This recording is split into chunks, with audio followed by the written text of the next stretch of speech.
इतक्या मोठ्या प्रमाणावर कधी पाहिला नाही असा पाऊस आला. आमच्या शेतकऱ्यावर आपत्ती आहे.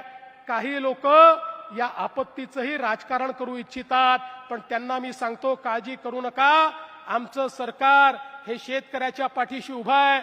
कालच अजितदादा, मी आणि आमचे एकनाथराव शिंदेजी आम्ही सगळे बसलो आणि शेतकऱ्याला जास्तीत जास्त मदत काय करता येईल या संदर्भातला आराखडा तयार करणं सुरू केलाय. आमच्या पाठीशी अमितभाई शहा आहेत. त्यांनी सांगितलं काळजी करू नका, काय लागलं ते केंद्र सरकारच्या माध्यमातून देऊ.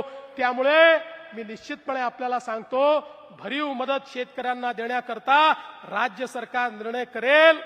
आणि जे लोक आमच्यावर टीका करतायत त्यांनाही सांगतो, एकदा आरशात बघून घ्या, एकदा आरशात बघा.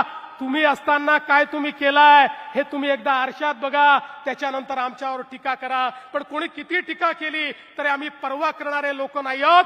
कारण आम्हाला या ठिकाणी खुर्च्या तोडण्याकरता लोकांनी पाठवलेलं नाही, शेतकऱ्याची सेवा करण्याकरता पाठवलाय आणि ते केल्याशिवाय आम्ही थांबणार नाही.